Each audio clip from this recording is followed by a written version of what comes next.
Big poppin', money in the bank coming, dropping a deposit. Having it my way, so I got these bitches watching. Steady getting to it, couldn't fit it in my pocket. Flexing everything, baby, tell me big poppin'. Money in the bank coming, dropping a deposit. Having it my way, so I got these bitches watching. Steady getting to it, couldn't fit it in my pocket. Flexing everything, baby, tell me what the topic. Yeah, what's poppin', what's poppin', what's poppin'? Welcome back to the bar. Hold on 1 second, because we not set up properly, because I don't like this. I don't like this background. Y'all know how we do. We are pouring up, so we need the pouring up background. Anywho, welcome back to the bar. If you are new here, please be sure to like, comment, and subscribe. Click that notification bell. Select all so that you get notified whenever I do a video. And if you are a returning Mob Down Henny Gang member, yeah. Now let's get into this content, because it looks like Lil Durk is not off the hook with the feds, because he is named in a second unaliving for hire federal suit. Child, when I tell you, he should have never allowed OTF to be doing any of his bidding for him. Because, baby, they fumbled the evidence and left behind things. That is the reason why the feds were able to pick up on all of what had gone on in this second unaliving for hire.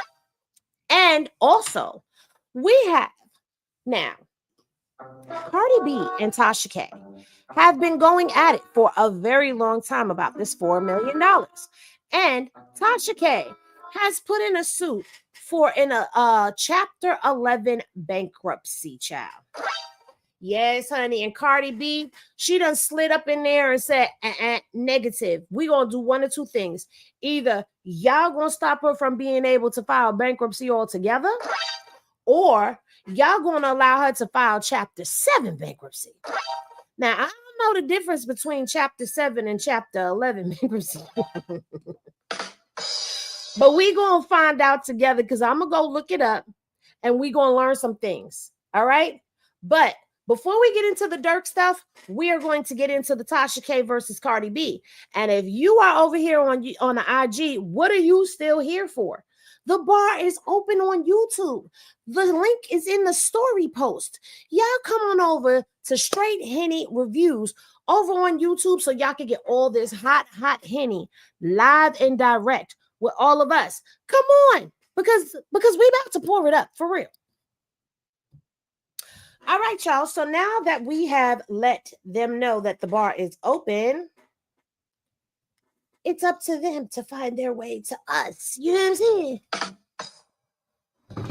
All right. So let's see what y'all saying down here in these comments before we get ready to go. Hey, to Nicole, what's popping? What's popping? Evelyn, what's popping? Miss Teddy B, what's popping? And Chiiii. So I'm going to call y'all back. Yes, make sure that you come in and smash that like button on the way in. What's popping uniquely? What's popping Latanya? What's popping just vibing? What's popping Dominican Queen? What's popping Larisi? What's popping Cam? What's popping Mama Xavier? Okay, what's popping Rochelle? What's popping Niche? What's popping Yvonne? Okay, what's popping Isha? What's popping Coco Drips? What's popping Stacy? What's popping Kimmy B? What's popping Lala?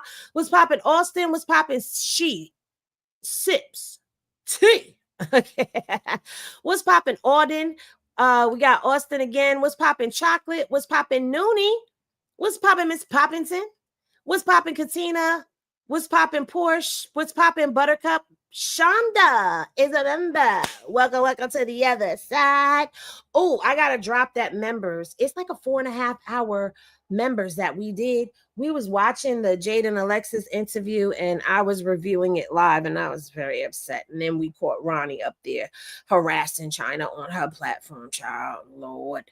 What's popping Miss Black? What's popping Just Me? What's popping Alicia? What's popping Sasha? What's popping Moonlight Sunshine? Okay. What's popping Miss Allen? I'm just call you Miss Allen because I don't want to mess up your name. Now, we all know that Tasha K and Cardi B have been going back and forth for a very long time when it comes down to this $4 million lawsuit. But what I want to do is take y'all back into time, give y'all a little refresher on where we have come with this. And I'm going to start off with when Cardi B first spoke, or when it was first announced about her winning her $4 million defamation verdict against Tasha K. Y'all ready? All right. Shout out to the Hollywood Reporter, because that is where this is coming from. And let's go ahead and let's get our watermark up on the screen and up on the scene, up on the screen and up on the scene. And let's get into it. The verdict is in. Cardi B just won a $1 million defamation lawsuit. $4 million. Against gossip blogger Tasha K. I don't know why they said $1 million. A federal jury on Monday, January 24th, sided with Cardi on her accusations that a YouTuber waged a malicious campaign to hurt the superstar's reputation. And did, because if y'all don't remember Cardi B and Tasha K's feud, Tasha K talked about Cardi B's daughter, okay, and put false allegations out there against her daughter. She also accused Cardi B of having the bumps, the bumpity bump, the bumps. Cardi B sued Tasha in 2019 over dozens of videos that contain shocking claims about the rapper. Now, this is going back to 2019, y'all. It doesn't even seem like it's been that long. We are in 2024. It's been 5 years. Cardi B and Tasha K been at this for 5 years, y'all. Lord have him in mercy. One video cited that she had contracted herpes. Others said that see, the bum bumps. Those are the bum bumps that I was talking about. Yes, the bum bumps. she had been a prostitute, cheated on her husband, Offset, and that she's done hard drugs. During the trial, Cardi B testified that she felt suicidal in the wake of Tasha's videos and said that only an evil person could do that. Tasha K initially admitted that she knowingly published lies about the rapper, but she later... Now, this is what I don't understand. She knowingly admitted it. She admitted that she published the fabricated stories on her platform, and she knew that they were fabricated. And the problem is that we see this go on a lot, especially in the Christian sector, don't we? Later tried to walk back that statement when examined by her own attorneys. Following a 2-week trial in Atlanta, the jury returned a verdict that Tasha was liable for defamation and 2 other forms of wrongdoing. In addition to defamation, the jury also held Tasha liable for invasion of privacy through portrayal in a false light and intentional infliction of emotional distress. Monday's verdict awarded Cardi B $1.25 million. Well, it's a $4 million. I don't know why they're saying that it's one, but anyway, we know what that is. Now, Tasha K did speak on this, and like I said, we're just going through a little bit of the history before we get into where we are now, because at the end of the day, this case has been going on for 5 years. So this is a bit of a rewind. Are y'all hearing my effects good? It's raining, y'all. That's why my body been achy all day. Are y'all hearing me good? Can y'all hear the effects good? Give me some Henny glasses if y'all can hear me. Give me some Henny glasses if you can hear the effects. Yes, to both. I know y'all hear that rain. I love the rain. I want to go outside. I want to cleanse myself.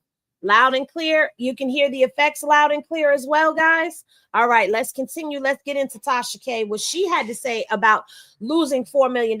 See, I don't know where the Hollywood Reporter got their stuff from, but it was they were saying 1 million. It's $4 million. Okay. The only difference is your bank account is bigger than mine, but that still don't make you smarter. It doesn't make you bigger. It doesn't make you better than me. You understand what I'm saying? It was never in my favor. I mean, that was an international superstar coming after a blogger with 200,000 followers.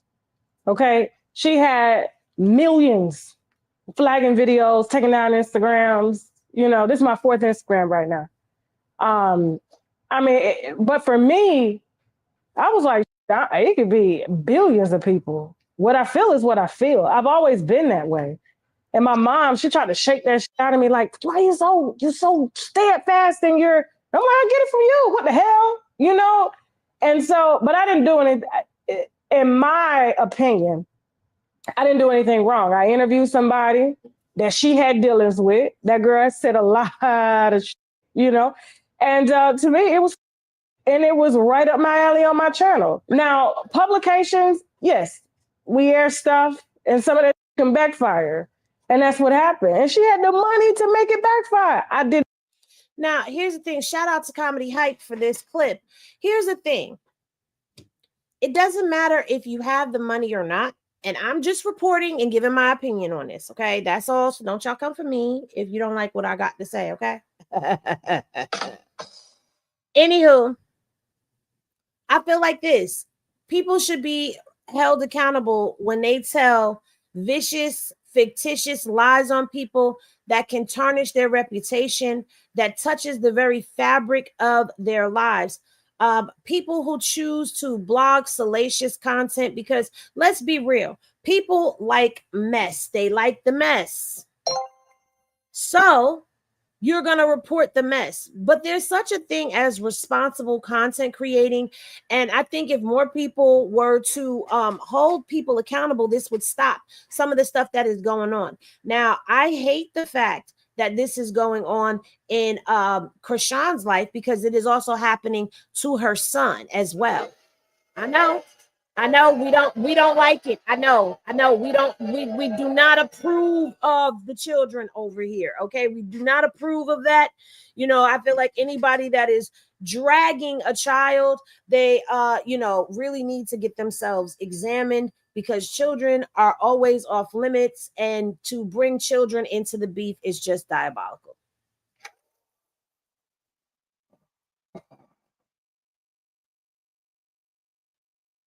So,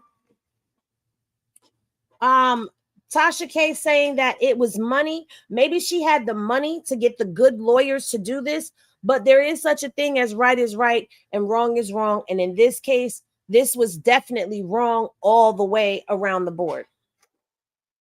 Yeah. Please do not put numbers in the chat. Thank you.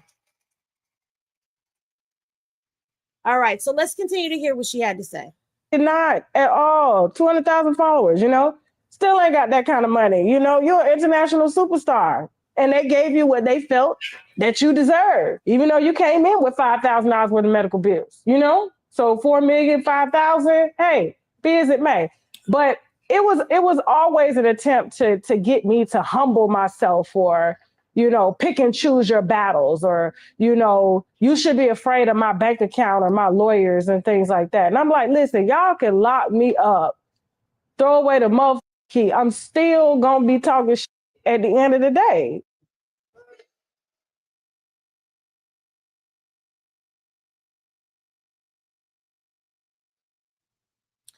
The reason why I hit the boot of that is because you are out here fighting for your coin, okay?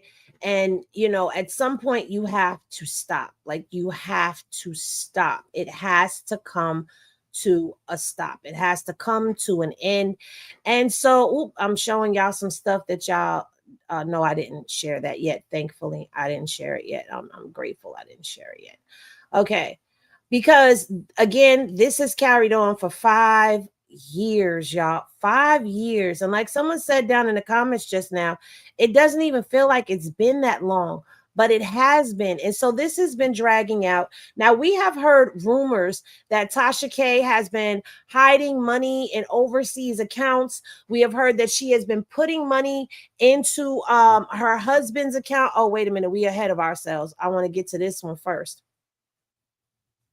In her husband's business, which we are going to find out about in this document. Now, this was filed on the 12th, so we're a little late with this information, but I would rather be late than to never put it out, okay? So this was filed in the federal courts of Fort Lauderdale, okay, which is in Florida.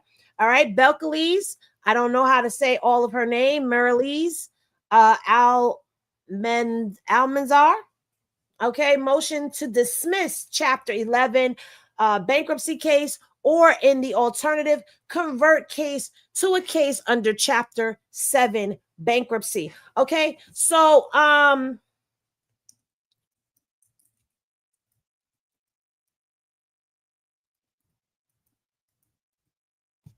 if we don't know, a lot of us do not know what the difference is between Chapter 7 and Chapter 11 bankruptcy. All right. Chapter 7 is okay, so let's go here. We're going to go to this article here, and this article is brought to us by debt.org. Okay, and it says Chapter 7 versus Chapter 11 bankruptcy. All right. This is the story of anyone who this is the story for anyone who thinks a bankruptcy is a bankruptcy is a bankruptcy. Not so. Okay, so they're telling you how Chapter 7, well, let's go to Chapter 11. How Chapter 11 bankruptcy works. Okay, and we're going to go down to in Chapter 11 bankruptcy, companies and certain individuals ask the court to help them get relief from creditors while staying afloat and holding on to assets. Generally, a debtor develops a plan to change the operation of its business or personal finances with the idea of generating more profit and paying off debts. Okay, the debtor is also gets a chance to renegotiate with creditors once the plan is approved by the court and put into motion. So basically, what it's saying is Tasha K would be able to hold on to all of her assets, which means that Cardi B could not come after her company, her house, her cars, her bank account. She couldn't come after any of her assets at all. She would get to keep all of her assets while she's trying to renegotiate things. So Tasha K is trying to renegotiate. And she wants to renegotiate that $4 million. And listen, I'm a YouTuber, so I know you want to renegotiate that. All right.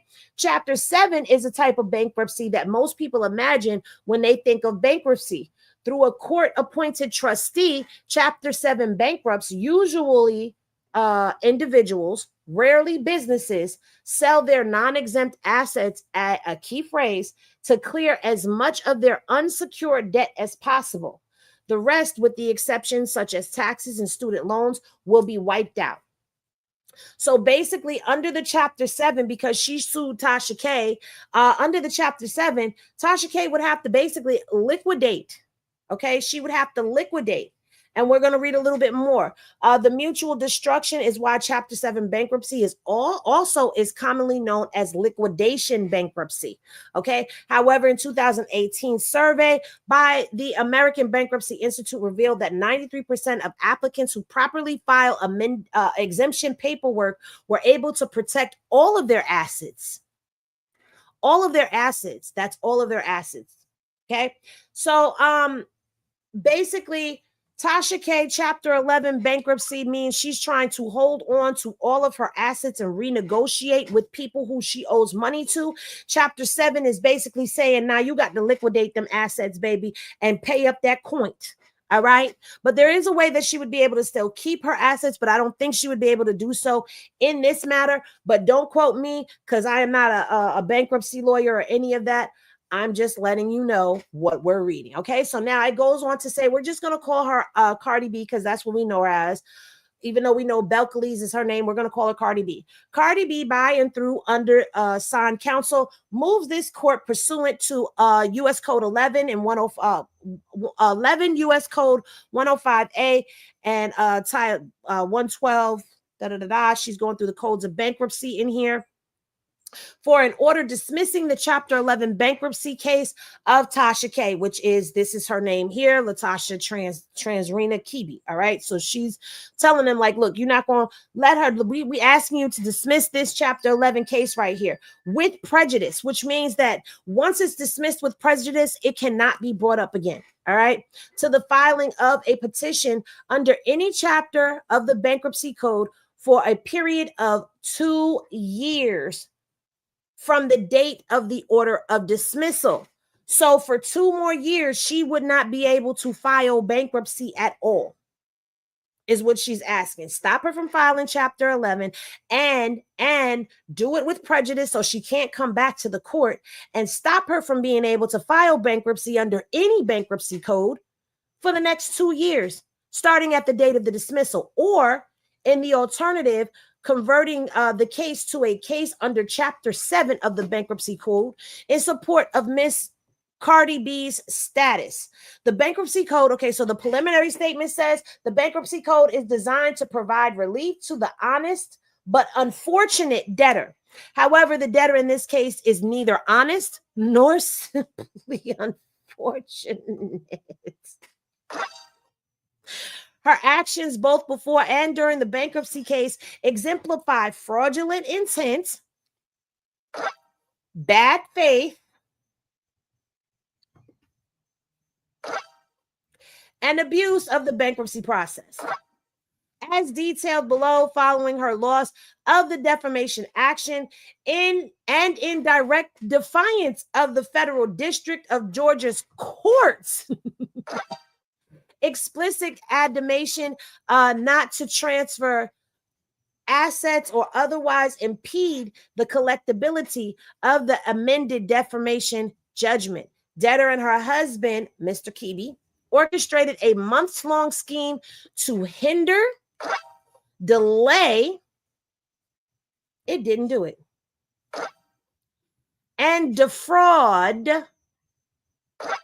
Cardi B's collection efforts.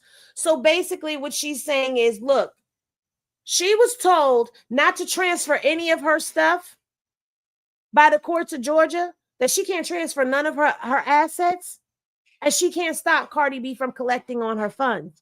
However, Tasha K has done just that. So fraudulent asset and income transfer, personal asset and income transfer. So basically what she's accusing Tasha K of doing is transferring her income streams to her husband and his business, Yellen Entertainment LLC. And that's in an attempt to defraud and to stop, delay Cardi B from being able to collect her money. The fraudulent business assets and income transfer. She's saying that Tasha K, the Chiiii Studios, that business is jointly owned by her and her husband. And at the time of the defamation suit, that the income streams, she transferred the incomes and assets over to Yellen, which is her husband's business, but that business is basically a shell business and just an extension of Chiiii Studios. So it's not really a business that's outside of her own. These transfers were executed with the expressed intent to hinder, delay, and defraud Cardi B's efforts to collect on the amended defamation judgment. This scheme was specifically designed to shield the debtors, Tasha K's income and assets derived from Chiiii Studios, and to circumvent the $500,000 judgment against Chiiii Studios outlined in the judgment. So she is stopping her from getting her money from Chiiii Studios as well. Okay, so she's also saying that Tasha K filed bankruptcy, okay, under the penalty of perjury, that omitted and misrepresented certain of her assets and overall financial conditions, and she knowingly fraudulently concealed assets and made false statements under the penalty of perjury, or is withholding recorded information related to the property or financial affairs of the debtor, which is Tasha K, is a federal crime as well. So she's saying Tasha K did not give all of the information that she should have given. She's given false information to the courts about where her assets are and how much she has in assets and all of that. So she's committing perjury, and they're pointing out here that that is a federal crime that is subject to fine, imprisonment of up to 5 years, or both. Child, she said imprisonment for 5 years. Okay, Tasha K and her husband repeatedly provoked, knowingly knowingly false statements under oath regarding the reasons for transferring certain assets to her husband. For example, Tasha K transferred her ownership interest in the residential home. Oh, I should have blocked that out, to her husband. They also provided knowingly false testimony regarding the existence, ownership, and control of undisclosed partnerships and onshore and offshore trusts, and misrepresented the business and financial relationships by and among Tasha K, her husband, Chiiii Studios, and Yellen. For example, Mr. Chiiii testified untruthfully that Yellen is owned 50-50 between him and his brother. I'm not going to put his brother out there, who resides in Africa. Mr. Chiiii further testified neither he nor his brother have ever taken a distribution from Yellen. In fact, Chiii's tax returns clearly reflect Mr. Chiiii owns 100% of the interest in Yellen. And Yellen's tax returns also show that Mr. Chiiii has in fact received distributions as the 100% owner of Yellen. Child. Not they lying in court too. So he's trying to say my brother is a partner with me and I don't receive any monies or distributions from this at all. But that's not what your tax returns is saying, Mr. Chiiii. Child. All right. Thus, Mr. Chiiii and Tasha K are either lying to the IRS or to the courts as to the true ownership of Yellen. Child, so she basically, listen, they not playing with the Chiiis, all right? They not playing with the Chiiis, okay? Cruelly, it was only after the claimant, which is Cardi B, at significant expense, uncovered the concealed trust and partnerships that Tasha K belatedly amended her schedules and disclosed their existence in her amended plan. So therefore, that means that she's saying that Tasha K didn't change up some things until it started being brought out in court that she wasn't being so honest in the first place. She lying. Okay, Tasha K's post-havoc, self-serving justification of the concealment. Wait a minute.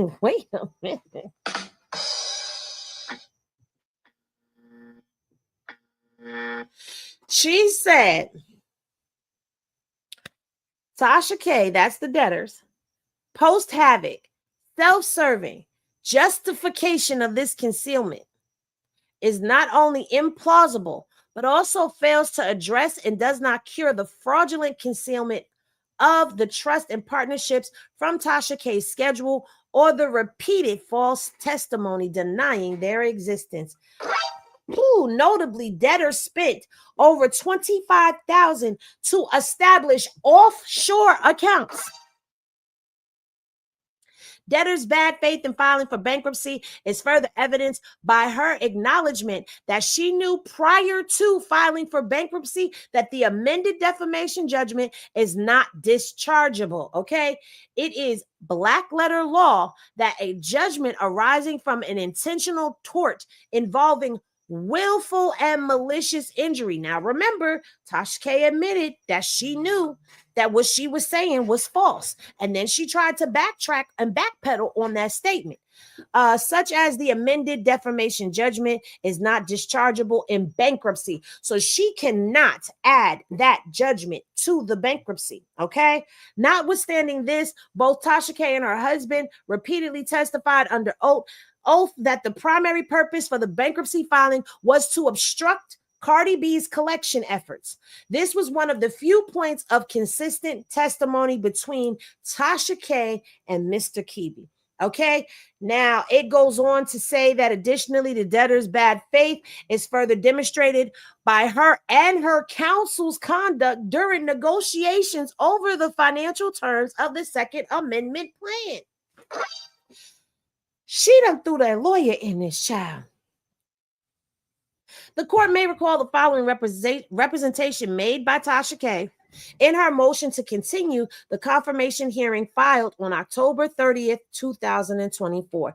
And this is a section from there where it says the debtor and her largest creditor Belcalis, which is Cardi B, have reached an acceptable resolution of the matter. However, they continue to work on specifics to be included in the debtors' yet to be filed amended plan of recognition, and the parties are concerned that there will not be sufficient notice of the amended plan to all creditors prior to the scheduled confirmation hearing on November 19th of 2024. Baby, we are behind in this. We got to catch up, Mustard. Okay, it has since been evident that Tasha K intentionally and repeatedly misled Cardi B, the subchapter V trustee, and the court at significant expense to Cardi B.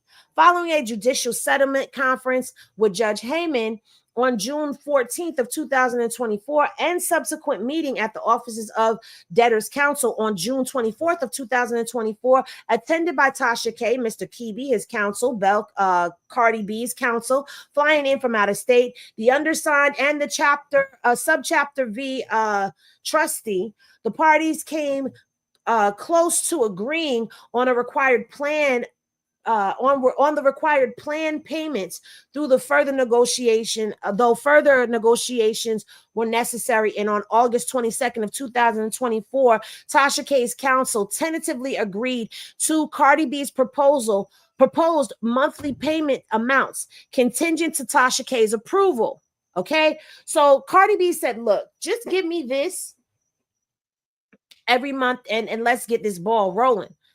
And her counsel, Tasha K's counsel, was like, okay, but we got to wait for her to approve it. Okay. A counsel proposal from Tasha K's counsel was received and accepted by Cardi B on September 9th of 2024. All right. This agreement was reflected in drafts of the second amended plan circulated by Tasha K's counsel on and after November 19th of 2024, which included the agreed upon payment schedule. However, on the day the second amended plan was due to be filed, Tasha K, in bad faith, unilaterally altered the agreed upon monthly payments in the second amended plan that was filed, and further cherry-picked out certain critical protections for Cardi B that also had been previously agreed on by the parties. Okay, so she's basically, I'm trying to see how much more of this we got. Okay, we don't have much more of this to go. Because we still got to get into Durk, baby. I'm trying to give y'all 2 court cases for the price of 1 video. Hey, Diamond. Diamond is up in the chat. Hey, Diamond. Diamond also has a channel here on YouTube. Diamond, drop your channel in the chat so I can put it up on the screen so y'all could go follow Diamond. Okay. So basically, they agreed to some things. And Tasha K said, yeah, that's cool. But right before they got ready to file for the Second Amendment, she picked out all of the stuff that she did not want in there that would give Cardi B some type of protection against her pulling a fast one on her, basically. Okay? Get them likes up, y'all. All right. So the debtor's true intentions were revealed. In Tasha K's counsel informed and undersigned that the plan payment terms were merely aspirational and that no further agreement had ever been finalized. Okay. Tasha K's position is not only demonstrably false, but also puzzling for 2 reasons. One, the amount to be distributed in the plan payment schedule remains identical to the total amount set forth in the earlier drafts that incorporated the agreed upon payment schedule. So she didn't change. She's like, this is still like, what did you change it for? While payments to unsecured debtors are reduced in the first year, they are consistent with the agreed terms in years 2 and 3 and increase in years 4 and 5 when the projections are most speculative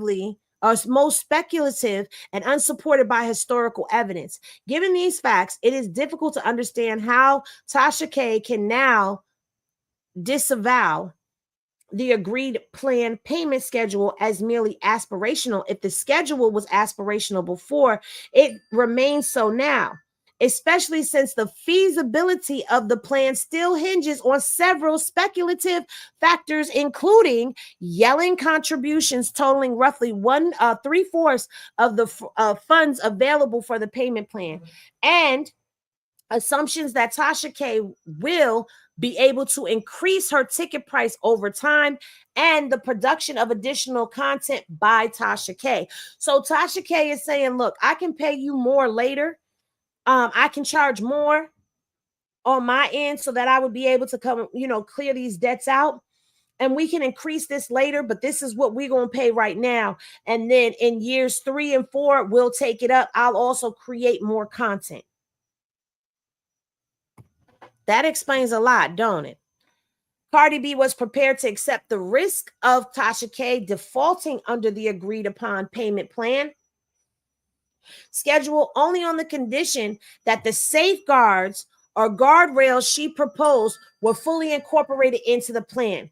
Cardi B reasonably believes this was the case as the guardrail provisions appeared in successive drafts of the second amended plan. However, the final version of the second amended plan reveals that many of these critical protections were selectively removed without the knowledge, consent, or agreement of Cardi B. So all the way up until they got ready to file, she had things put in place to where if she don't pay, this will happen. This will happen to this. This is how she's going to get her money. And that stuff is now going out of there. Not only that, she has filed for bankruptcy. Tasha K has filed for bankruptcy.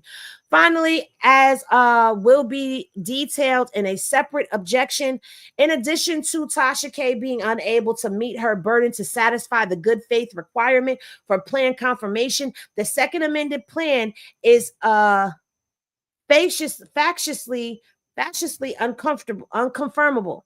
It is highly speculative misrepresentations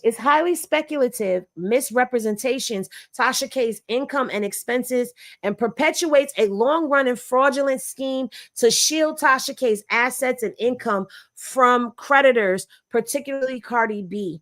In light of the totality of circumstances, Cardi B respectfully requests that the court find Tasha K's position was filed in bad faith and enter an order dismissing the bankruptcy case with prejudice, imposing a 2-year bar on refiling under any section of the bankruptcy code.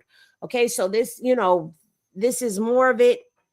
This is where she goes into what the breakdown of it is.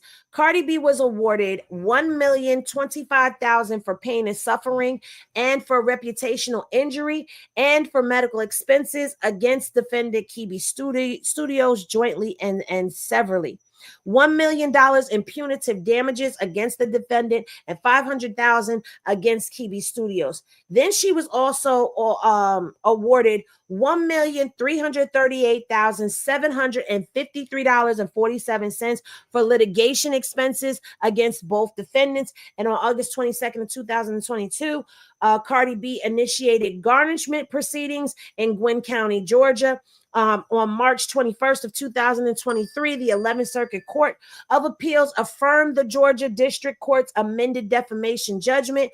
On April 4th of 2023, $9,304.81 was garnished from Google LLC, representing Tasha K's income from her YouTube channel, and additional $1,083.02 was garnished from Chase Bank garnished income. However, the garnished income was not distributed to Cardi B and remains in the trust account of Cardi B's state court counsel, Daniel T. Silos.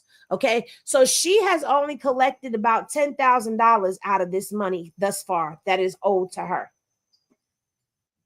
Okay, on May 25th of 2023, in furtherance of her efforts to hinder, delay, or defraud Cardi B's collection efforts, Tasha K filed the above captioned bankruptcy case, even though she knew at the time the amended defamation judgment was not dischargeable. Worse, Tasha K continues to live her life of luxury. For example, in the post-petition period, Tasha K and her husband moved into a more expensive apartment compared to their pre-petitioned residence, with a monthly rent of approximately $7,000 a month. Additionally, Tasha K's social media accounts showcase her wearing what appears to be high-end clothing, handbags, and jewelry, plainly stated that the debtor, which is Tasha K, continues to evade accountability for her willful and malicious acts against Cardi B. maintaining a luxurious lifestyle without making any payments towards the amended defamation judgment. In contrast, Cardi B has been compelled to incur substantial expenses to enforce the judgment, safeguard her rights as a creditor, and uncover Tasha K and her husband's concealed assets and false testimony given under oath. Child, Tasha, you better lay low. You better just go ahead and give this girl her money. What is you playing for? Okay, what is you playing for? I guess Diamond left because I don't see anything in here. All right, so what say you about all of this? Okay, because when you tell one lie, you got to tell another and another lie till now she caught up in her own web of lies. Child, yes, please get them likes up, y'all. Owning a millionaire is crazy. I'm listening and cooking, so I'm not going to be in the chat like that. Okay.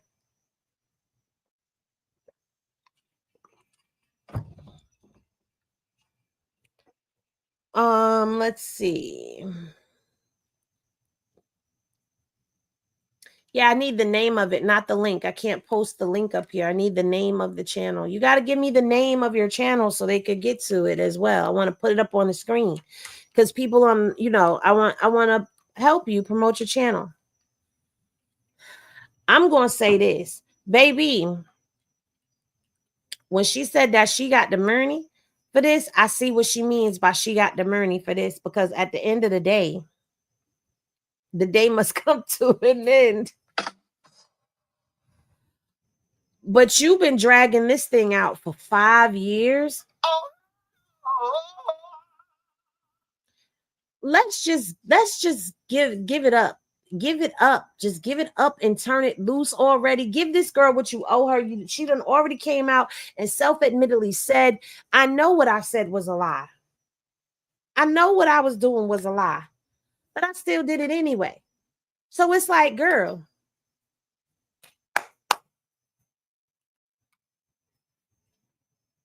you feel me? Like, Cardi ain't giving up, and I wouldn't give up neither, because this is a matter of principle. It's a matter of principle. It's not a matter of whose pockets run deeper. It's not a matter of I need the money. It's a matter of you played with my name. You played with my kid's name. You put false information out there about my health status. So now you going to pay for that. And you know what? I feel like at the end of the day, Krishan needs to follow suit. She needs to take a page out of Cardi B's book and do the same damn thing and go on ahead and go down there to that courthouse. Not only file cease and desist and gag orders, but you need to start coming for some of these people that are putting these defamatory statements out, using your name and your image and your likeness for clickbait, using your son for clickbait as well. All these people putting false stuff out here. Child, just take it. Take them down. Take them down. Take them down. I bet you what? I bet you if she went and she was to go and go after Instagram and Twitter as a company and then I bet you she get what she need. All them accounts would be wiped right on out. I bet you. I'm willing to bet you. I'm willing to bet you.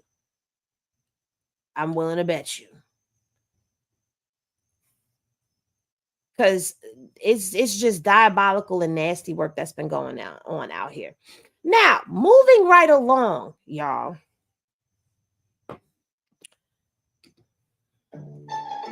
It looks like Durk done got himself into some more trouble with members of OTF, child. Because he done caught a second unaliving case, guys, for hire. So I've been creeping. I didn't realize it was that long. Sorry, y'all. I've been creeping through these documents, okay? And shout out to the Henny legal team. We're going to go on ahead and we're going to put our watermark up. I don't like that. I like it when it's light like this. I got to redo everything, y'all. Because I like when it's light like this, because then y'all can still see the document. You know what I'm saying? I want y'all to see what I'm saying and not just hear it too. She said, Lord Durk, what the heezy? I know. That would be a power move for Krishan. It really would. Hell. Really eat $1 billion baby. Really, he $1 billion baby. Sidebar, mama, you so pretty. Thank you. I'm just okay. So this is the case. Okay, this is the application for a warrant from the United States District Court for the Northern District of Illinois, Eastern District. And this warrant was filed. You see the file date, right? But you see what it was for. Information associated with the cellular phone number assigned to call number, blah, blah, blah, that is stored at premises controlled by AT&T subject phone 1. Okay? Now, we're not going to read all of this because it's 42 pages, y'all. It's 42 pages. I'm looking for my highlighter mark. Oh, wait. Hold on one second, y'all, because I'm on the wrong document. I'm on the wrong document. The wrong document. Let me get to the document. Hey, share this instead. Here we go. Because I already have highlighted portions that are important that we need to get to in this case so that you guys can get all of the information. Okay? All right. So let me I know that that's something that I want to talk about with that highlighted portion, but I want to talk about this part right here because we cannot forget about this part right here. All right.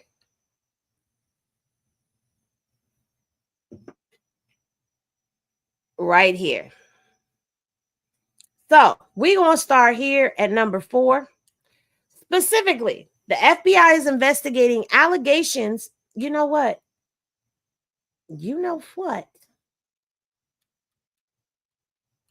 I don't never be remembering to put my music on until I start hearing the crickets in the background when I'm out here at night. Y'all got to be with the music on, y'all. All right. Specifically, the FBI is investigating allegations that Montgomery and Powell unalived Stephen Mack. Okay, so who is Montgomery and Powell? So Montgomery and Powell, it is Stephen, background of the victim, that's Stephen Mack. Okay, so you have Anthony Montgomery, okay, who is a Mike City Black disciple from the South Side of Chicago. And, you know, he has affiliations and ties to Durk. We're going to get into all of that. And then we also have, this is the background of Durk. Looking to see if it's down here. As y'all see, we got a lot to go through. Okay, Little Durk released a new song called Aha. Okay, so these are people that are alleged to be a part of the OTF family. It's just, let me say this. This just goes to show that no matter how much money you have, if you cannot get rid of that mentality, that hood mentality, you're going to get caught up every time. So the name is Anthony Montgomery, okay, and Preston Powell. All right. Those are the two, and they are saying that they use facilities of interstate commerce with the intent that an unaliving for hire be committed in violation of Title 18 U.S. Code Section 1985 and 2. That Montgomery Powell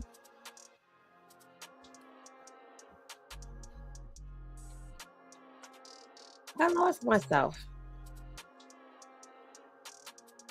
Okay, that Montgomery and Powell and others conspired to use facilities of interstate commerce with the intent that an unaliving for hire be committed in violation of Title 18 U.S. Code Section 1958, and that Montgomery possessed a firearm as a convicted felon in Title 18 U.S. Code Section 922G1, the subject offenses. Okay, so it says specifically the FBI is investigating allegations that Montgomery and Powell unalived Stephen Mark on January 27th of 2022 in violation of the laws of the state of Illinois as consideration for the receipt of something of particular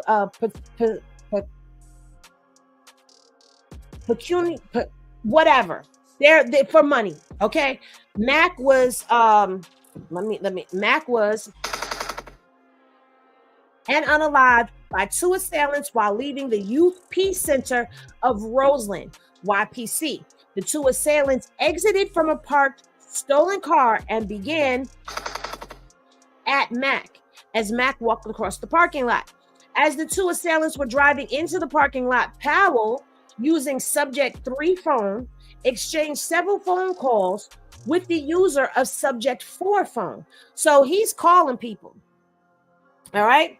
Law enforcement believes that subject 4 is typically used as a co-conspirator A, but for the reasons set forth below, may have been used as co-conspirator B, which is his brother, at the time of the exchange of calls between phone number 3 and phone number 4.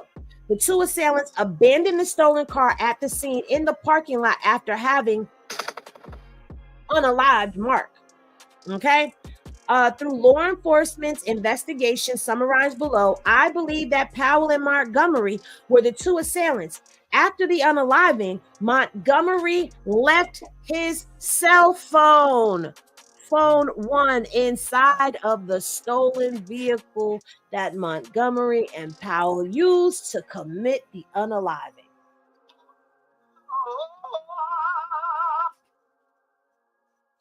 How you gonna leave your phone?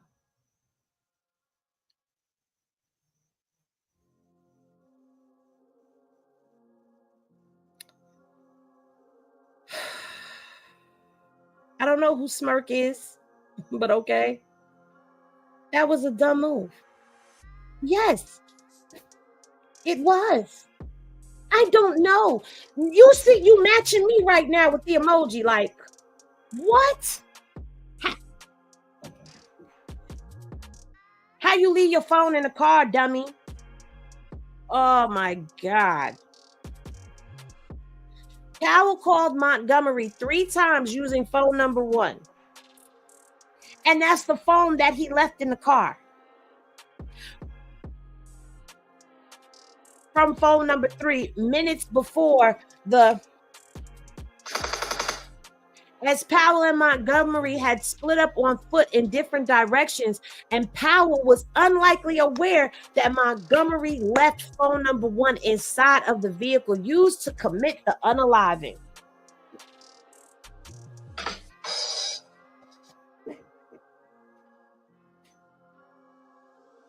Am I reading this right?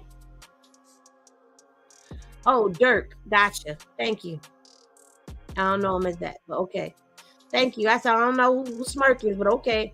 It's alleged the victim had connections to Durk's alleged brother's demise. Yep. And I didn't get to that part yet. I know what you meant. You meant his brother. Exactly, Diamond. Like, what?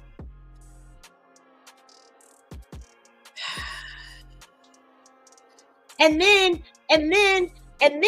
because old boy didn't know that you left your phone in the car, he done called the phone 3 minutes after, trying to get in touch with you, but the phone is in the doggone stolen car left there.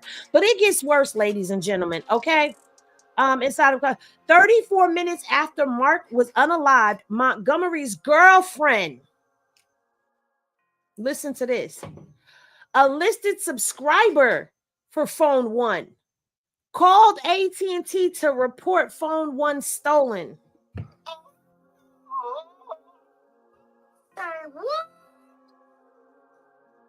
Your girlfriend is listed on the phone that you're using to commit an unaliving, and then you have her call and say the phone is stolen.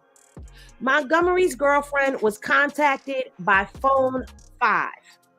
5 days after Montgomery abandoned phone 1 in the stolen vehicle, he obtained a new cell phone, phone 2. As set forth below, Montgomery used phone 2 to communicate with Powell using what I believe is coded language to discuss when Montgomery was going to receive the payment for unaliving Mac. Sorry, what?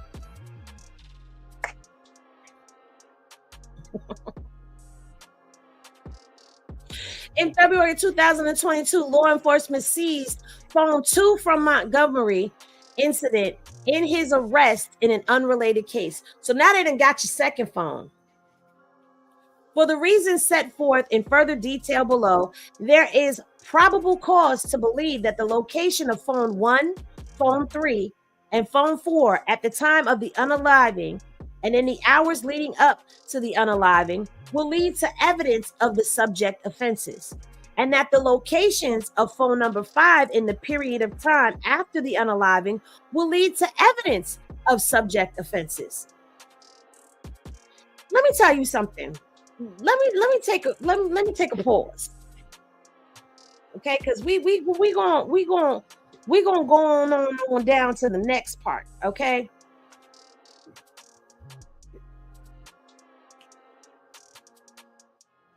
The Wire. When The Wire first came out on HBO, The Wire was showing us how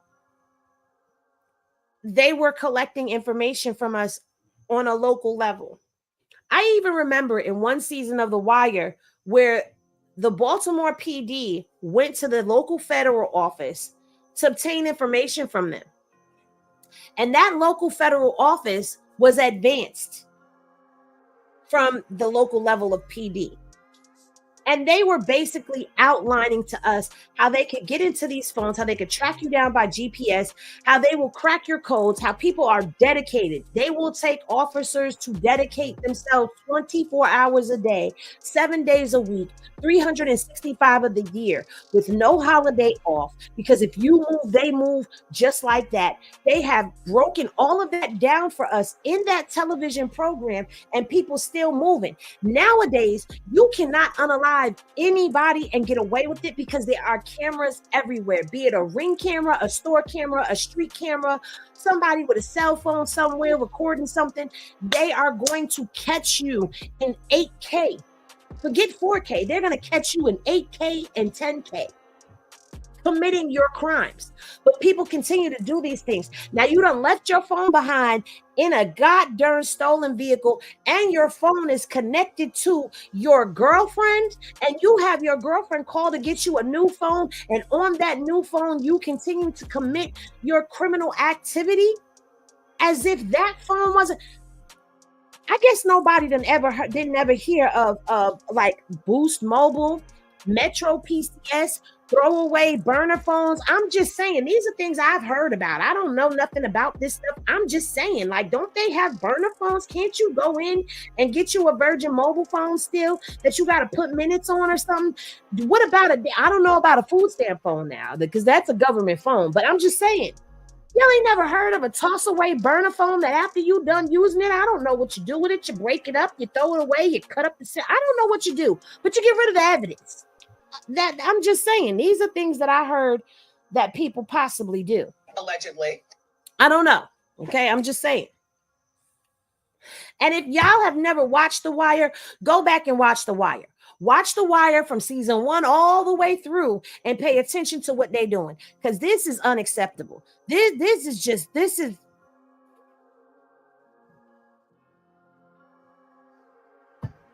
we don't like it. We don't like it. We don't like it. Let me see what y'all saying over here before we proceed on. Let me scroll up just a little bit. Okay. This is crazy. Shaking my head. Exactly. Inexperience and adrenaline got the best of them. Possibly. We don't know. We just gonna say allegedly. Oh, Lord have mercy. Yes, Lord have mercy. Somebody needs to put that in the world's dumbest criminal category. That part right there. Crazy work. The Fed said everybody can get it. Anybody can get it. Everybody gonna get it. They are stupid to have any of their personal items on them while committing an unaliving. Hello? I mean, hey, can I post? I mean, I don't know nothing about unaliving somebody. I've never done it. But I'm just saying, wouldn't you take some precautions to not get caught? You get a Fed charge. You get a Fed charge. Everybody get a Fed charge. That part. Hey, say it loud and clear, okay? All y'all can catch these charges. You ain't never lied. Their phone would put them at the scene even if they didn't leave it. That part, because of the GPS and the cell phone towers, they could see if your phone was pinging off of that tower or a tower close to the scene. I hear they're allowing people into Mexico. I heard that part. I don't know. He should use a burner. These dummies got Durk caught up. Facts. Get you a cricket phone. That not a cricket phone. You're not supposed to have no personal phone with you, stupid. This is what I'm saying. A food stamp phone. See, I don't know about the food stamp phone because a food stamp phone is a government phone. They might be able to get in that one. Burner, the only way to go. Allegedly. You know, never seen The Wire. Go watch The Wire.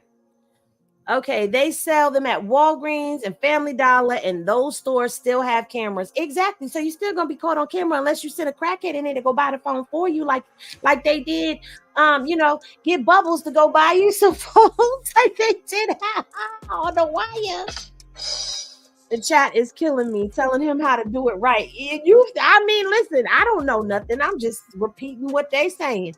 Everybody get a Fed charge. That part. I don't know what they thought. Leave your personal phone at home. That part. This is idiocracy, period. And I totally agree with you. Okay, so it says, as part of its investigation into general background and geographic territories occupied by certain factors of the gangster disciples and the black disciples identified below, the FBI, the F, the B, and the I, the FBI. Can y'all see this? Can y'all? Capital letters. FBI has spoken with Chicago PD, CPD gang officers who are familiar with gangster disciples and black disciples, multiple members of the Smashville gangster disciples, and multiple FBI confidential human sources with knowledge of gang activity on the south side of Chicago. Wait a minute.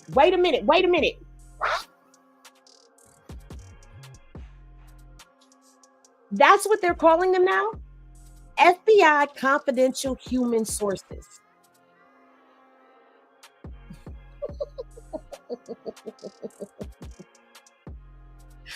I know you lying. Confidential human sources.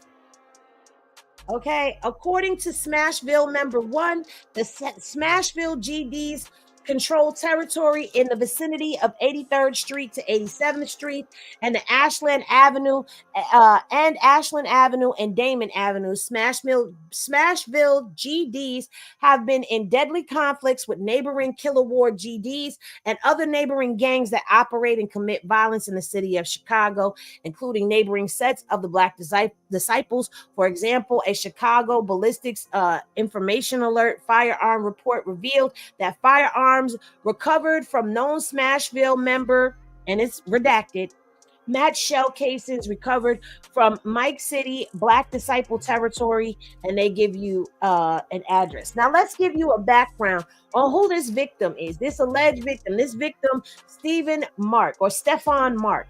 Okay, Stefan Mark. That's how you say it. It's not Stephen, it's Stefan. According to Smashville member 2, at the time of his unaliving, Mark was the suspected leader of the Smashville GDs, okay? According to the records and information obtained from the docket in U.S. State versus Stefan Mark in or around December 2019, Mark was sentenced to 24 months imprisonment, followed by a 3-year term of supervised release for being a felon in possession of a firearm, okay? In October of 2020, Mark was remanded to federal custody in connection with an alleged supervised release violation. In December of 2020, Mark was sentenced to 11 months imprisonment for the supervised release violation, followed by 1 year of supervised release. Mark was released by federal custody on October 3rd of 2021. Damn, this dude was in and out and kept violating. Lord have mercy. According to records and information provided by YPC, Mac was enrolled as a YPC participant, which is that youth center. at the time of his unaliving on January 27, 2022. YPC is located, blah, blah, blah. According to its website, YPC is a non-for-profit organization offering youth-related workshops to mentor teens and teen youth and skills necessary to avoid conflict and violence. So basically what they're trying to do is paint this picture that Stephon Mark, while he had this troubled past, he was trying to move on with his life and start anew before he was unalived. Okay, now let's get the background on Anthony Montgomery, who is the jack of the day because he's the one that left the phone in the doggone car. So it says, according to CHS1, confidential human source 1. Confidential human source 1. Remember that. CHS, confidential human source 1. So somebody's snitching. They got a snitch on the case. According to CS1, Montgomery is a Mike City Black disciple from the south side of Chicago. Montgomery, circled in red on the left below, has been pictured with recording artist Durk Banks, aka Lil Durk, circled in red on the right below. Who, according to the confidential source, is also a Black disciple of the south side of Chicago. So basically what they saying is these two right here, they are gangster disciples from the same neighborhood. So they rep the same clique. That's what they saying. And here's a picture of them. And I'm going to zoom in so y'all can see for yourselves really, really good. So y'all don't just take my word for it. And this right here is Montgomery. He looked like a goofy doofy. He looked like somebody you should not be having committing no criminal activities. He looked like one of them dudes. And forgive me for saying this, but it's just what it looked like to me. He looked like one of them dudes that's just so happy to be here, that he's so happy to be down. He looked like a dude that shouldn't have been off the porch, but jumped off the porch anyway because he ain't have nothing else to do. That's what he looked like to me. A mess up, a screw up, a person who gonna screw it all up. Anyway, looks can be deceiving though. Don't come for me because I'm just saying what it looked like. Okay, according to confidential human source 1, the leader of Mike City, circled in red below, has ties to rapper Lil Durk and has been in rap videos with Lil Durk, circled below in the red on the right. So this is Lil Durk right here. Okay. Now, here is the background of Preston Powell, who is suspect number 2 in this. And it says, according to CPD reports, Powell has spent time living at, a place which is located in Mike City. And Powell was a victim of a simple battery that occurred on April 27th of 2010. According to the police report, Powell's home address, they gave his home address, Lord have mercy. Powell was a victim of a simple battery that occurred on September 7th of 2011. According to CBC, okay, that they just repeated themselves for what though? According to the confidential source 1, Risky Road is located blah, blah, blah. Okay, now I see why they said that was not important. Now here is where Durk comes into play. So basically what it looked like is they ain't got no smut on Powell. They ain't got no smut on Powell. So we're going to go ahead and spin the block on Durk, okay? So here's Durk's background. Lil Durk is a famous rapper from the south side of Chicago, according to confidential human source 1. Conversations with CPD gang officers who are familiar with the Black Disciple social media postings, public source research, and a review of Lil Durk's lyrics. Lil Durk is a member of the Lamron faction of the Black Disciples, according to CPD records.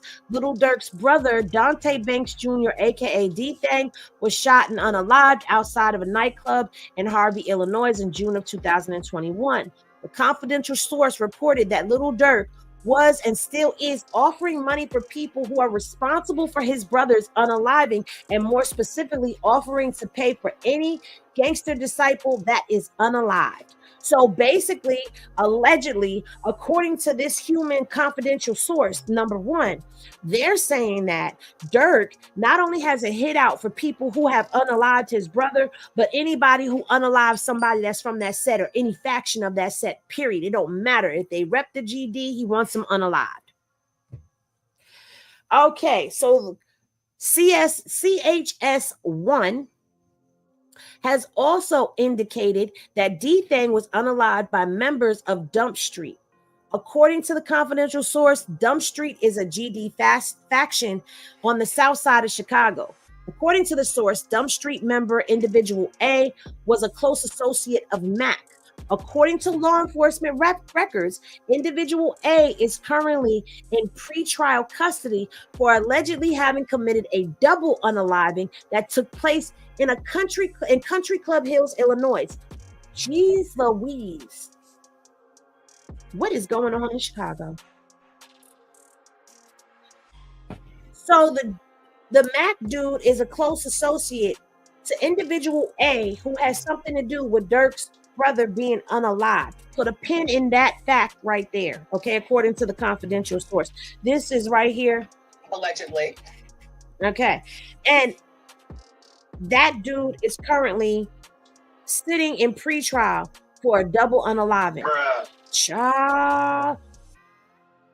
Okay, according to the records and information provided by YPC, Mac arrived at YPC at approximately 12:07 p.m. on January 27th. Based on video surveillance footage provided by YPC at approximately 2:22 p.m., while Mark was still inside YPC, a 2004 black Chrysler sedan with tinted windows, the Chrysler, carrying the drove into YPC's parking lot. The Chrysler was initially parked on the east side of the parking lot facing YPC. At approximately 2:25 p.m., the Chrysler moved to the west side of the lot facing eastward. The remained in the Chrysler for approximately 40 minutes, apparently waiting for Mark to leave YPC. And here is a photo, and that is the vehicle right here. That's the vehicle. That's the Chrysler they talking about. And you in a you ain't had no hoopty. Anyway, based on video surveillance footage provided by YPC, Mark exited, I'm just going to say the building because I don't want to keep saying YPC, and began walking across the parking lot at approximately 2:59 p.m. As he walked towards his car, two masked individuals emerged from the Chrysler, one from the driver's side and one from the passenger side door. They began to dump at Mark, who fled eastbound from the okay, and this is them, and they are at Mark. That is Mark right there in the red. Based on video surveillance footage provided by YPC, as well as information provided by CPD concerning Mark's autopsy and recovery of evidence at and around the crime scene, A pursued Mark on foot and to unaliving with a Ruger AR-556 rifle. And there you see the person running with the rifle. Okay. Based on a ring camera. This is a ring camera. This ain't even no store camera. This is not a street surveillance camera. This is somebody's ring camera. So ring camera footage obtained from a resident located on a 300 block of West 110th Place in Chicago, Illinois, after the unaliving of Mac. I said Mark, it's Mac. I believe A fled eastbound away from YPC and from the scene of the crime. And he did so. As he did so, the ring footage captured him yelling something to the effect of Marley, yo, come on, Marley. According to records and information provided by CPT, a Ruger AR-556 rifle bearing serial numbers was recovered in the backyard of a vacant resident in a 300 block. Oh!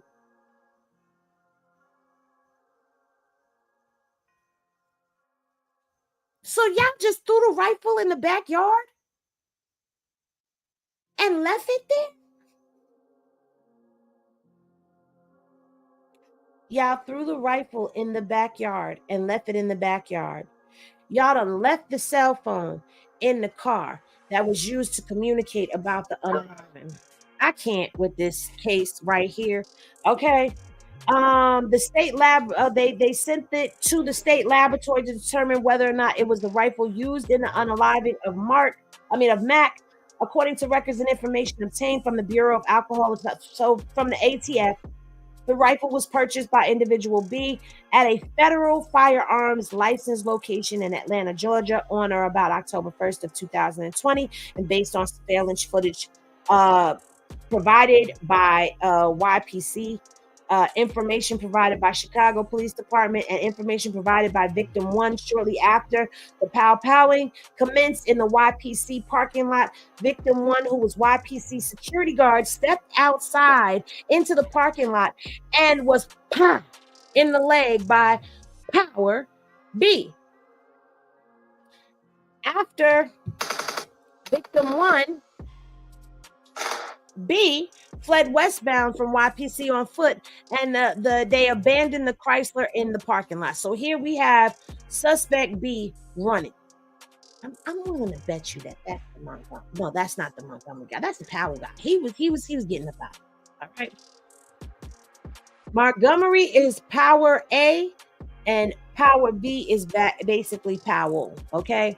And so, as discussed, the phone was left in the car. That's the phone right there in the car on the charger.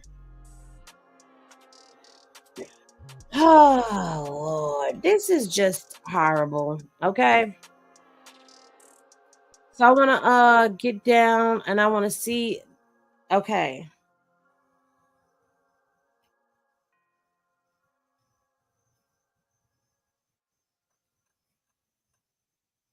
Where's my next highlight? Because this stuff was highlighted. It was highlighted as to what was the important parts of this case. This is just too much. Right here. Lil Durk released a new song called Aha after Mac was unalive. On or about February 22nd of 2022, Lil Durk released a song entitled Aha. I believe that the lyrics to this song can reasonably be interpreted to be reference to Lil Durk having people unalive. For example, in one portion of Aha, Lil Durk raps, "We be sliding through they blocks and they don't know we have buddy. Wait a minute. We be sliding through they blocks and they don't know we have buddy. And we ain't claim it, but I can show his Based on my training and experience and knowledge of this investigation, I believe that these lyrics can reasonably be interpreted to be a reference to Mac's unaliving. After Mac was unalived, an unknown individual recorded YPC's surveillance video of the unaliving on what appears to be a separate video recording device, possibly a cell phone, and distributed the video to others. Additional lyrics from Aha song states, "My brother D-Thing got unalived and I've been slow since. But we back on they I bet they know this." I believe that this lyric and lyrics reference to the paragraph above relate to Mac's unaliving for the reasons stated further below in the next sections, okay? Describing law enforcement's review of jail calls and social media posts. Montgomery and Powell may have exchanged text messages concerning payment from Mac's unaliving using phone number 2. If you don't remember, phone number 2 is the phone that was obtained after phone number 1 was left in the vehicle. Child. On or about February 19th of 2022, Montgomery was arrested by Illinois State Police after fleeing from a stolen vehicle. According to records I reviewed from the New Lenox Police Department, Montgomery's cell phone was inventoried by the Illinois State Police when Montgomery was arrested. The phone recovered from Montgomery was an Apple 12 Pro. With telephone number, blah, blah, blah, IME number.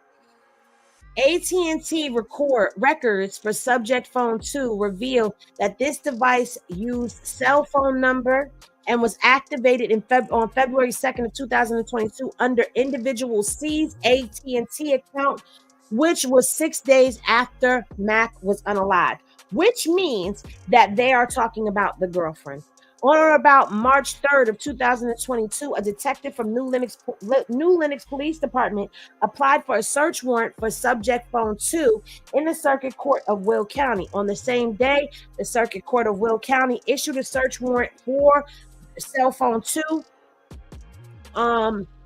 And during the execution of this search warrant of phone 2, law enforcement discovered a series of text messages exchanged between the user of subject phone 2 and Powell's phone 2, saved as the contact in subject phone 2 under Powell's nickname Marley 2.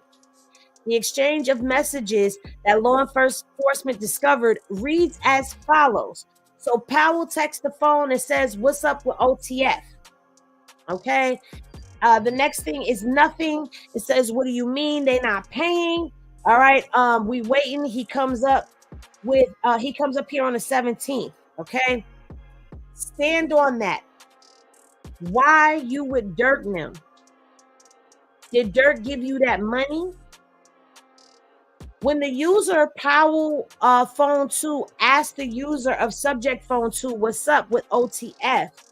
that the two were discussing Little Durk as his affiliates.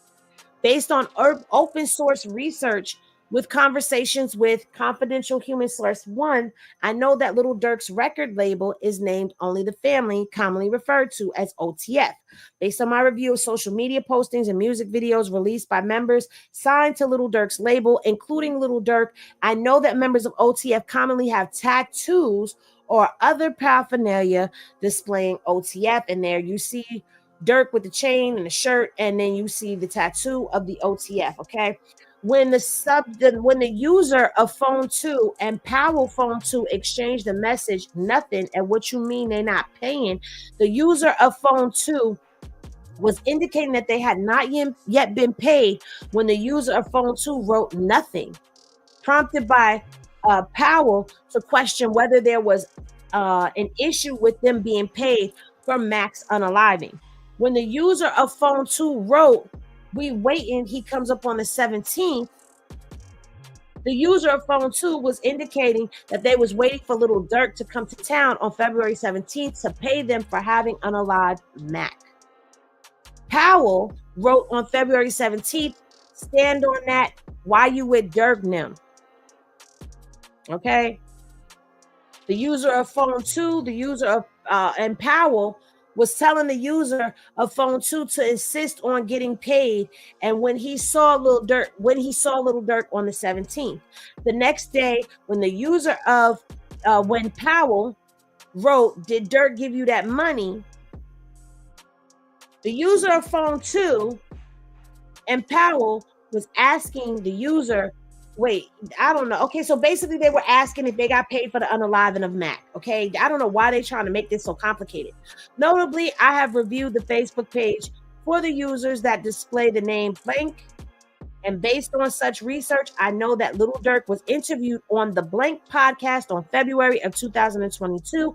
And on February 18th of 2022, the user of Facebook page with the display name Blank made the following post claiming to have been in an interview with Little Durk. The post appears to be made after the AHA video was shot. And in the post, the user of the Facebook page wrote, among other things, "OTF. Based on my review from the video of AHA, the video appears to have been filmed in Chicago. According to confidential source 1, the Facebook page with that display name belongs to such and such."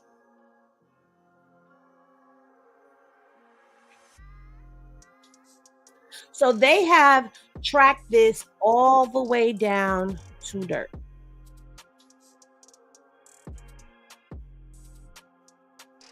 They have the times that phone calls were made, the durations of everything between Montgomery and Powell.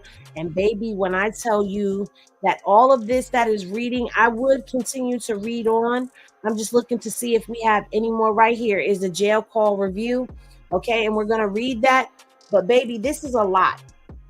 Okay, jail call review. We're going to jump down to 76, and it says, on or about April 5th of 2022, I received recordings of phone calls that individual I made while detained in Cook County Jail.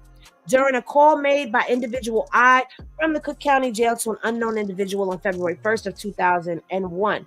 So individuals stated to the unknown individual in summary that he heard Durk said, "That's for D thing."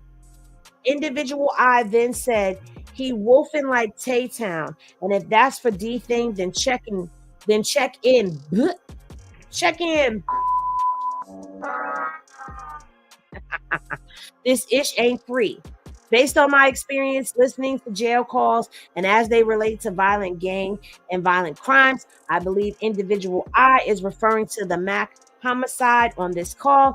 Individual I is saying if Mac was unalived for D thing, then Durk needs to pay up because it wasn't done for free.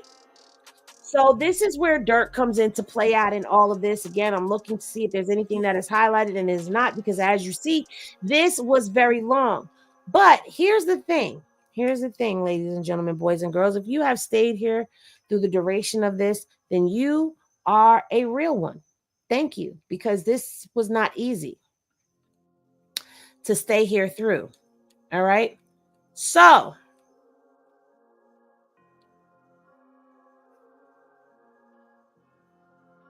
Durk has responded to this, and the courts responded to that. So let's get into what Durk had to say.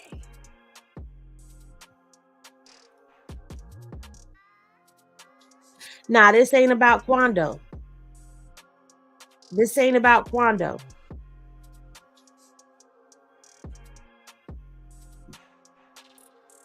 Okay.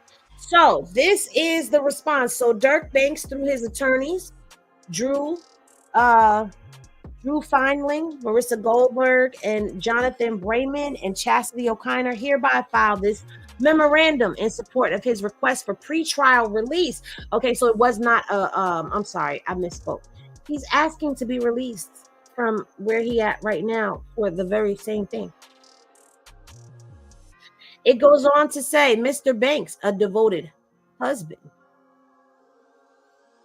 father and son, as well as an internationally renowned musician and recording artist, should be granted pretrial release on reasonable condition that include the following: a bond secured partially or in full by $2.3 million in equity in 2 homes in Georgia and $1 million in cash tendered by Sony Music. 2, home detention with electronic monitoring. 3, round-the-clock security service ensuring compliance with all conditions imposed by this court. 4, reporting to pretrial services. And 5, additional third-party sureties and guarantors, whatever, to satisfy a bond that the courts determined to be reasonable. So he is asking to be let me free, give me free. Okay. Now, this basically says the same thing in the beginning, and it says, due to the strength of his character, individuals from Mr. Banks's personal and professional and personal life have lined up to support him in this matter. Mr. Banks has been temporarily detained since his arrest on October 24th of 2024 and is scheduled for a detention hearing this afternoon at 2 p.m. Given Mr. Banks' history and characteristics, including a documented track record of full compliance with conditions of pretrial release on a previous case in Fulton County, Georgia, a few years ago, that his friends, family, and colleagues are willing to act as sureties and guarantors on any bond that the court sets. Okay, that the court sets, that he is offering unencumbered real property worth more than $2 million, that Sony Music will tender $1 million in cash to support of the bond, that Mr. Banks has a history of gainful employment and residence in the Central District of California. This court should grant him pretrial release and condition. Okay, so they're asking for the bail. All right. Now, the courts have responded. It says, Plaintiff, United States of America, by and through its counsel of record, the United States Attorney for the Central District of California, and Assistant U.S. Attorneys Ivan Yellow, hereby files its brief in support of pretrial detention for defendant Durk Banks based on significant risk of flight, ongoing danger to the community and witnesses, and risk that the defendant will obstruct justice. This filing is based upon the attached memorandum of points and authorities and the attached Exhibit 1 and Exhibit 2 under seal. The files and records in this case and such further evidence argument that the court may permit. So, remember when we first started looking at this document right here?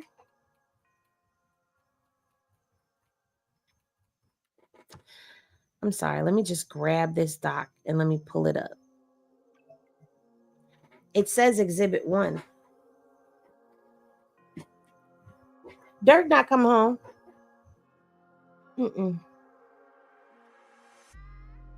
Remember, they said in here, Exhibit 1. They come with Exhibit 1. And Exhibit 1 is that document. But the unaliving case presents a straightforward detention analysis. No conditions or combination of conditions can ensure defendant bank's appearance or protect the community, including vital witnesses in this case, because defendant cannot rebut the presumption of detention merely by offering a small portion of his wealth in a bond package. He must be detained pending his unaliving trial, where he faces a mandatory life sentence. Defendant has offered millions of dollars to secure a pretrial release, claiming that his money and a private security company hired and controlled by the defendant will somehow ensure his compliance with the law and his bond conditions. Now, doesn't this sound like what happened with Diddy? The proposed bond package makes clear defendant has access to vast resources, but his conduct in this case and others show that he has and will use those resources to endanger the community, influence witnesses, and wield his power for violence, as the first superseding indictment alleges. Defendant orchestrated and funded a brazen unaliving plot that turned a busy intersection in Los Angeles into an urban war zone. His co-conspirators fired multiple guns, including a machine gun, to one of the defendant's rivals, resulting in an unaliving in a broad daylight at a gas station. Just as he offers money to secure his release here, defendant has offered his money to secure the unaliving of his rival that afternoon in Los Angeles. Attempting to collect on defendant's promise of a monetary reward, the shooters opened fire on defendant's rival, unaliving the rival's family member, SR. Defendant showed no remorse following the unaliving and instead mocked his rival and sought to commercialize SR's unaliving by rapping about his revenge. But if the alleged allegations in this case weren't enough to detain defendant, they are. A separate federal case in Chicago also underscores why defendant can't be released pending this trial, as alleged in the recent unsealed search warrant affidavit in the Northern District of Illinois. Defendant offered money for people to unalive those responsible for his brother's unaliving, and more specifically, offering to pay money for any gangster disciple that is unalived. Evidence collected in this case also shows defendant has allegedly placed monetary bounties to solicit other unalivings, including a family member of a witness. Defendant's modus operandi is clear. He will use his power, his money, his influence, and any pretrial release to endanger anyone who he perceives as a threat, including witnesses in this case. Baby, the conclusion: for the foregoing reasons, the government respectfully requests that this court order defendant detained pending trial in this matter.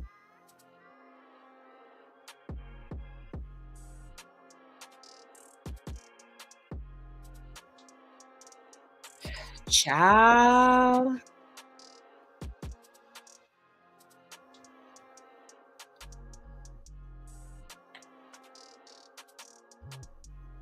You know, I don't know what to say.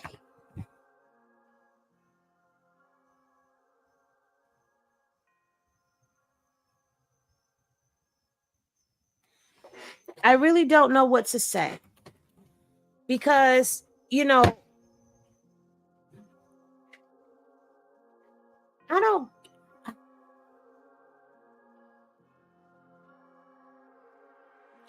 I get where the courts are coming from. And it's just like, it's not like it's him. You understand what I'm saying? It's not like it's him caught saying certain things, doing certain things.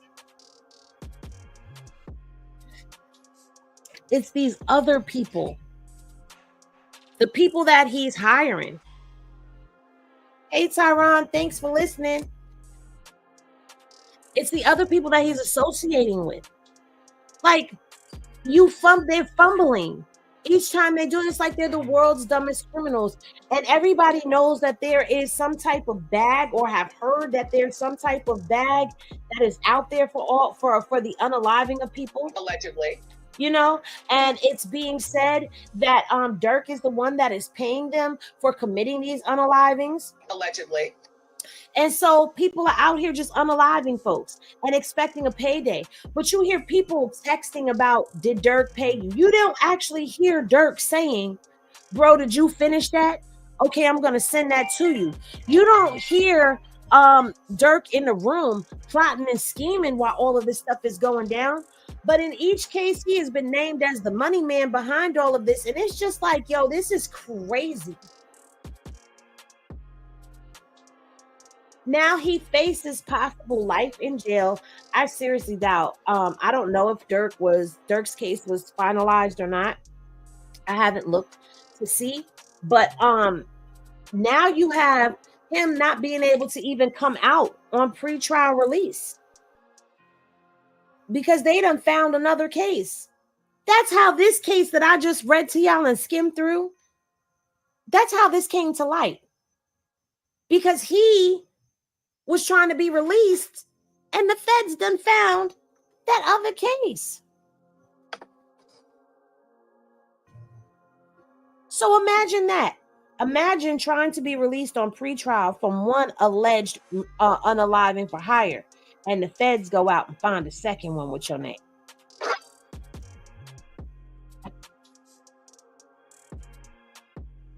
I believe his trial is going to court, going on before Diddy. Diddy's case is next year. That's going to be one to watch, and I'm definitely going to be keeping up with that.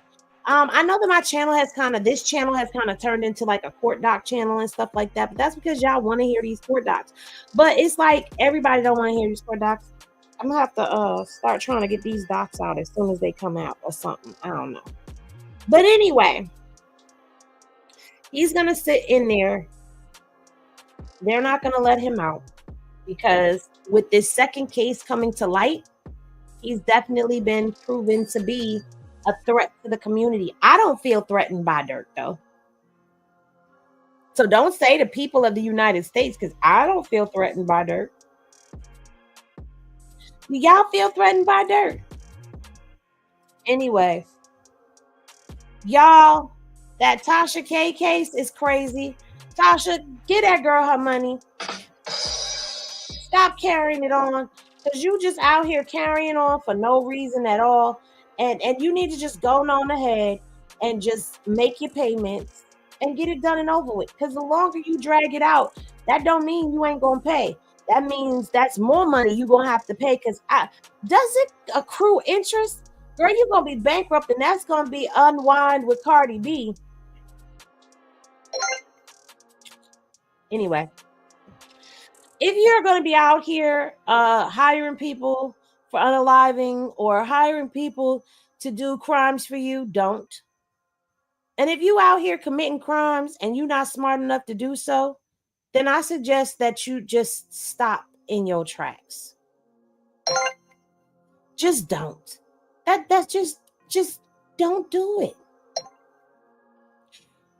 Anyway, that'll do it for this video. I hope that y'all enjoyed hearing these court docs. Let me know what y'all think down in the comment section below. If you stayed on from the beginning to now, salute to you. I appreciate you. If you came on whenever you came on and you stayed on to the end, Thank you so much for your support. Shout out to the replay gang. Run this up. Tell a friend that Penny has done it again. And I will see y'all in the next video.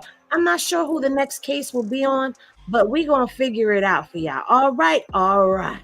Y'all later.